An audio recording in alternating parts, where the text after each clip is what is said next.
So for our tithes and offering po, our verse is from Exodus chapter 28, verse 29. Ang sabi po doon, So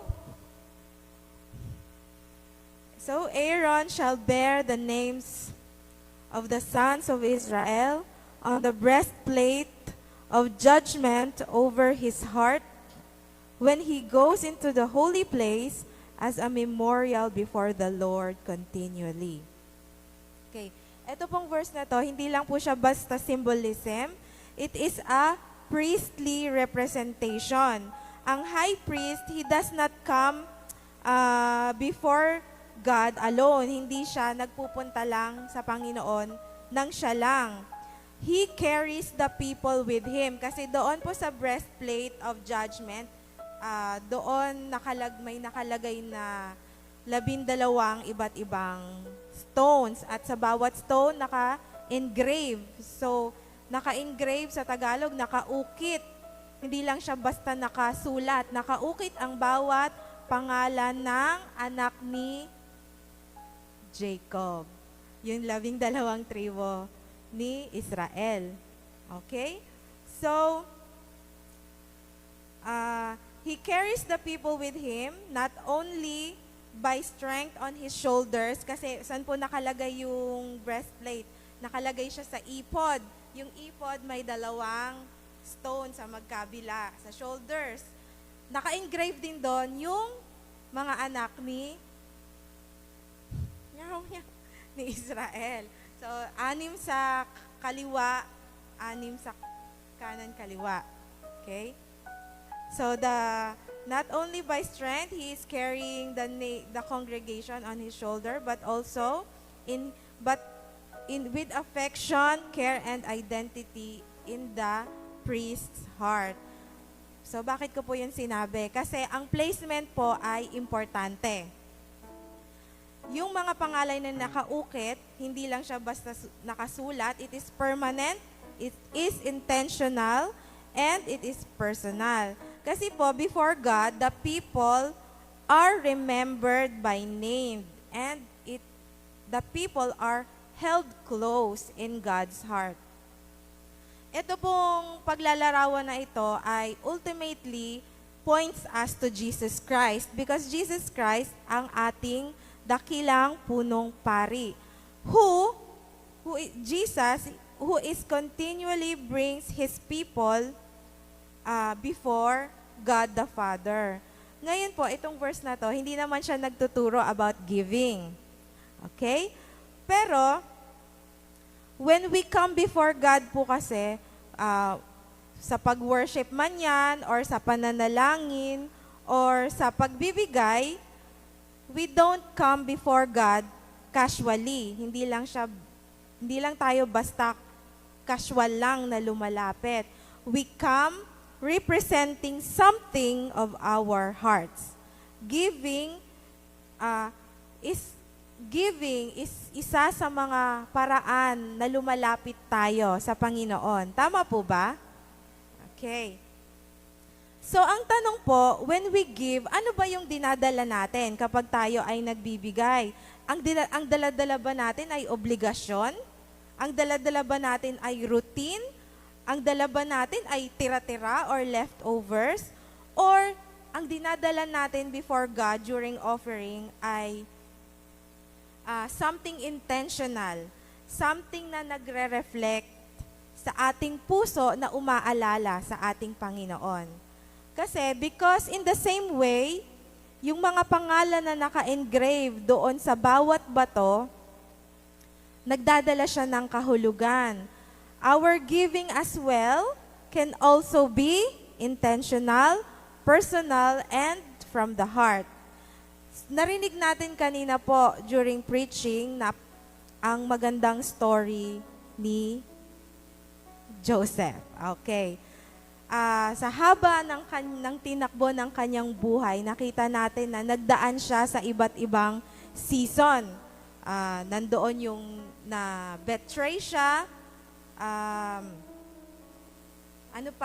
merong delayed sa kanyang blessing, but eventually, later on his life, inilagay siya ng Panginoon sa posisyon kung saan siya ay blessed at yung blessing niya ay naibahagi niya sa iba, right? And doon sa buong iba't ibang season ng buhay niya, merong constant ang Panginoon, who is His source. God was His source. Ganon din sa atin. Ganon din po ba sa inyo? God is our source. So, whether you feel like you're in a season of lack, pwedeng maaaring may kakulangan sa atin ngayon, or okay lang, sakto lang, pero magbibigay tayo sa posisyon ng nagtitiwala. Okay? We give in the position of trusting the Lord our God. Baga, Lord, Ikaw ang aking source, and I am willing to be a channel. Okay? So we give, as we give today, we don't just give kung ano yung nasa kamay natin, hawak-hawak natin. We will give what reflects our heart. So, we come before God, lalapit tayo sa Panginoon through offering, not just casually, but consciously, because ito yung dala ng ating puso. Ito yung what truly we will bring to the Lord right now. Let us pray. Hallelujah, our Father in heaven, we thank you, Lord God. We praise you that you are our source. We thank you, Father, for always providing for us. And we also thank you, Father, for giving us the heart, Panginoon, to always remember you, to always put you first, maging sa aming mga pananalapi. Sapagkat, Panginoon, kung wala po kayo, wala kaming kalakasan. Kung wala kayo, wala kaming mga karunungan, kaalaman upang kami ay makapaghanap buhay, kumita, Panginoon. Salamat because you are our great provider. Sa inyo po nanggagaling ang lahat-lahat. Panginoon, tanggapin mo po ang aming handog na handog at ika po ay iyong tanggapin ngayon ng malugod. Magdala po ito sa inyo ng kagalakan at makita mo po ang puso ng bawat isa na magbibigay ng may pagsuko, may pagsunod at pagtitiwala sa inyo, aming Diyos. Ito po ang aming samo at dalangin. In Jesus' mighty name, Amen.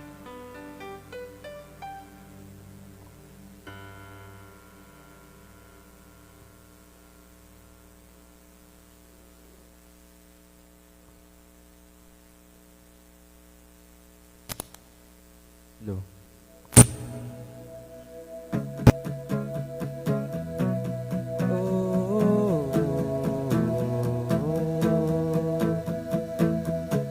I don't want the glory like what they're expecting. The point of the story to point to the heavens.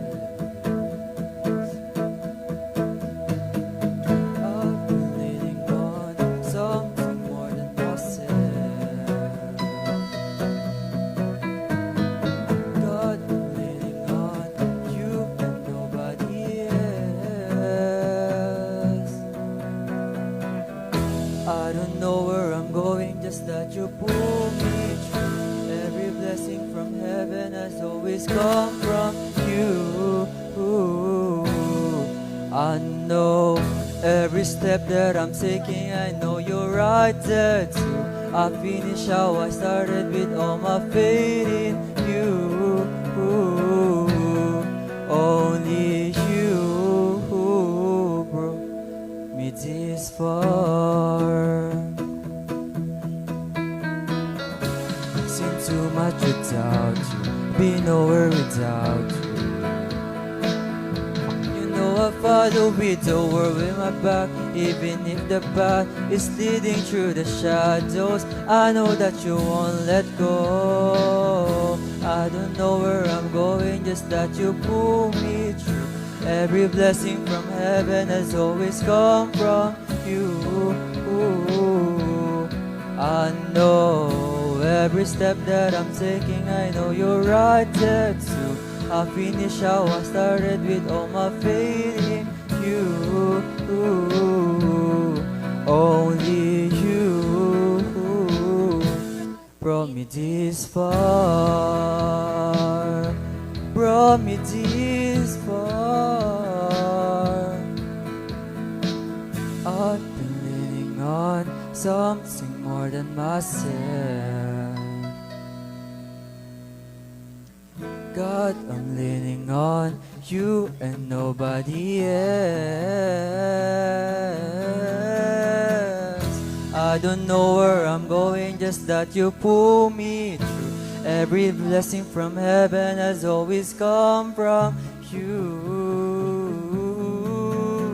Yeah, every step that I'm taking, I know you're right there too. I finish how I started with all my faith in you.